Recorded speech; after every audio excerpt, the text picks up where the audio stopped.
Bonjour tout le monde, bienvenue au Bracket Show. Donc, deuxième journée à Kung Fu aujourd'hui. On est présentement avec Christophe. Bonjour Christophe. Bonjour. Ça va bien? Ça va super bien. Parfait. Avant de rentrer dans le vif du sujet, peut-être un peu nous parler de toi, qu'est-ce que tu fais comme travail dans la vie? Moi, j'ai une boîte à moi qui s'appelle Delicious Insights. Et en fait, on fait du développement, mais on fait surtout de la formation. C'est-à-dire que moi, j'ai besoin de transmettre. Ça fait 26 ans de carrière que je transmets.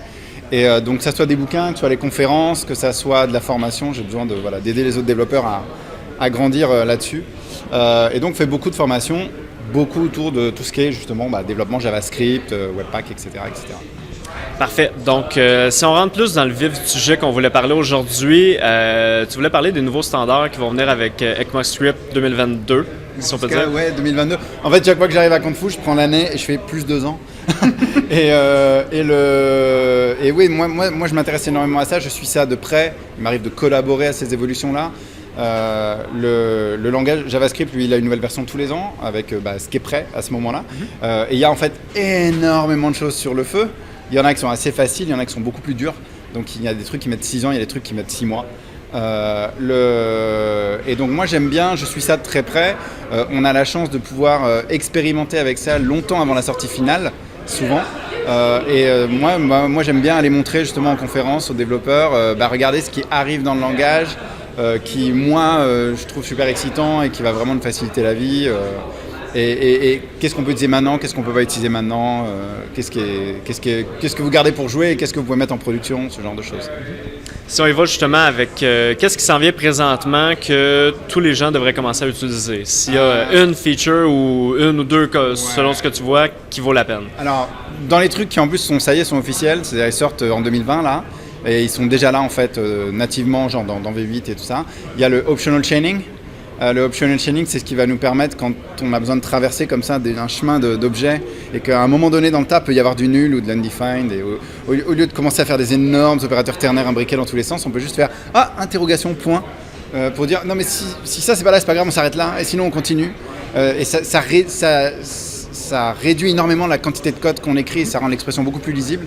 Et on l'attendait depuis super longtemps, que ce soit en JavaScript, en TypeScript et tout ça. Et là maintenant, ça y est, il est là. Il est déjà natif sur plusieurs moteurs et il le sera d'ici la sortie finale.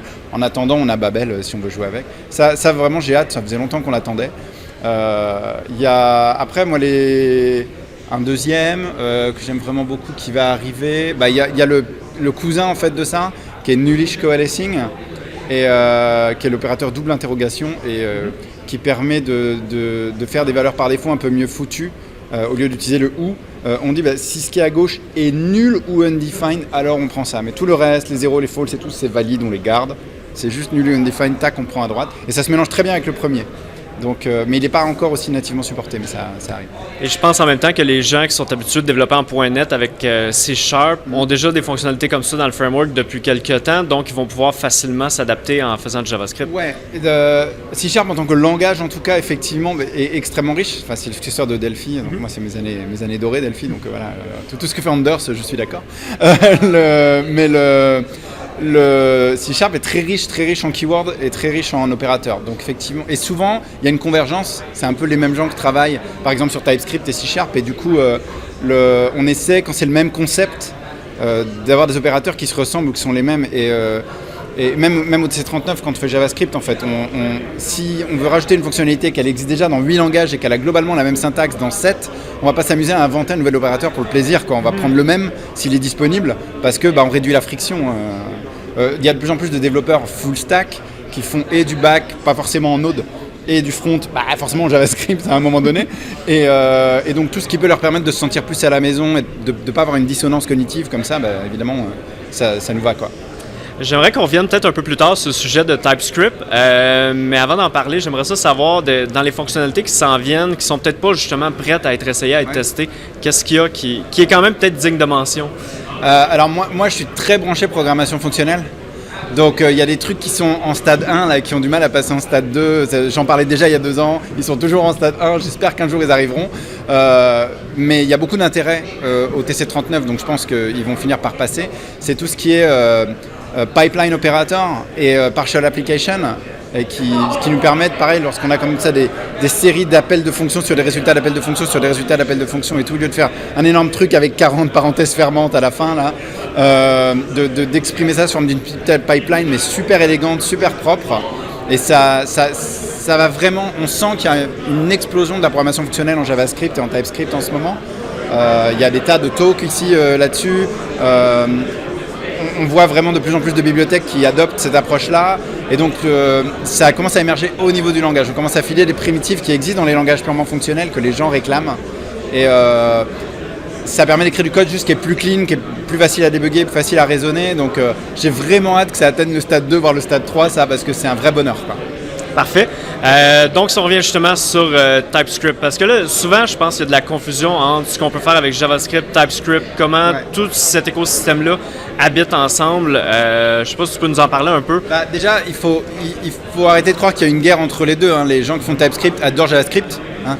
C'est juste qu'ils veulent rajouter du typage statique et ils veulent rajouter éventuellement d'autres fonctionnalités, d'autres aspects, les interfaces, les machins, ce genre de choses. TypeScript explose en popularité. Hein. On est à plus de 40% de l'écosystème qui fait du TypeScript, c'est stratosphérique et ça augmente très très très vite. Je pense qu'on sera à 50-60% d'ici la fin de l'année. Ce qu'il y a, c'est il faut bien comprendre que TypeScript est vraiment un surensemble de JavaScript. Donc il faut toujours faire extrêmement attention à ne pas introduire une capacité de manière qui pourrait être en conflit avec ce qu'il va y avoir dans JavaScript standard. Et quitte à retarder un petit peu et à essayer d'accélérer au niveau du standard la définition du truc, comme c'est arrivé récemment pour l'optional chaining, où clairement ça faisait 2 ans que les gens voulaient ça dans TypeScript et ils disaient ouais non mais attendez, c'est pas que c'est difficile, c'est qu'on sait que ça arrive au niveau du langage standard, il faut qu'on soit sûr d'être absolument raccord et on n'a pas envie de casser la compatibilité, de vous le filer maintenant et puis de vous dire plus tard ah bah non finalement c'est plus comme ça. Donc ils ont préféré collaborer au C39 pour le faire avancer le plus vite possible et dès que ça a été standardisé là il y a 2 mois, hop, ils l'ont recalé à l'identique dans TypeScript. Et donc il y a vraiment il y a une entente qui marche très très bien entre les gens de TypeScript et le comité de C39, ça se passe bien.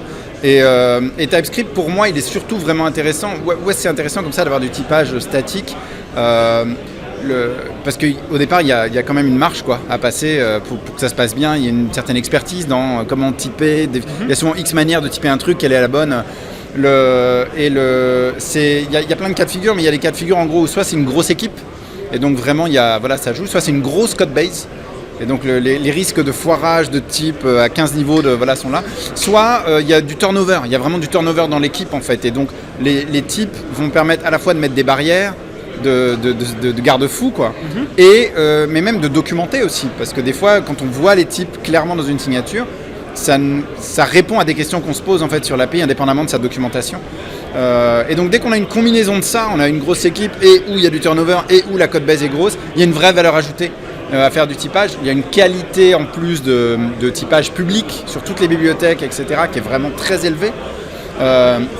Et même ceux qui ne font pas de TypeScript, en fait, ils en font sans le savoir. On est tous utilisateurs de Visual Studio Code et tout ce qui nous fournit sur JavaScript, en fait, c'est le moteur TypeScript derrière qui le permet. Donc moi, j'utilise pas de TypeScript, par exemple. Je suis dans un cas où on n'est que 2, le niveau est homogène, il n'y a aucun turnover. 2 fois dans l'année, je lutte sur un problème où avec du typage, je l'aurais su tout de suite. Mais le reste du temps, la valeur ajoutée est moindre pour moi. Mais je bénéficie de TypeScript tous les jours à cause de tout ce que Visual Studio Code me fournit sur JavaScript parce qu'il utilise son moteur TypeScript pour ça. Une dernière question peut-être. Tantôt, tu disais quand on clone côté client, forcément, on est en JavaScript. Ouais.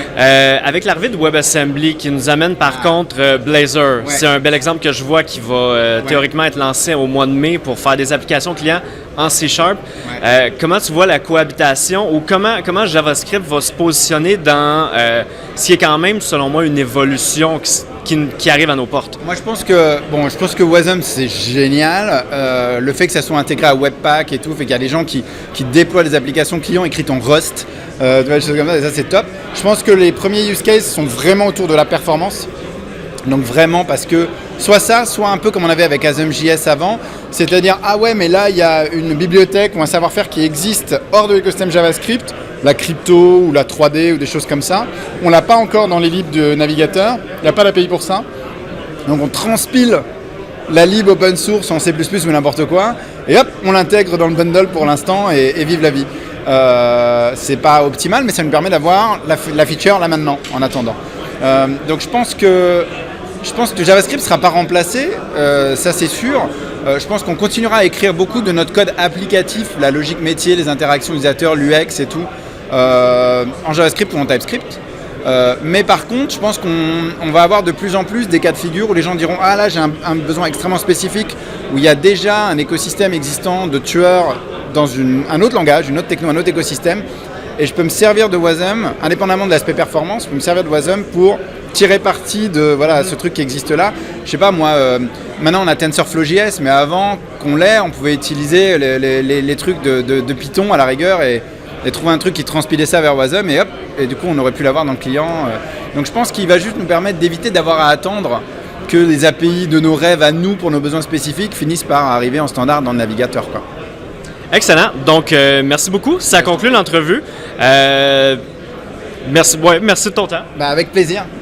Merci beaucoup.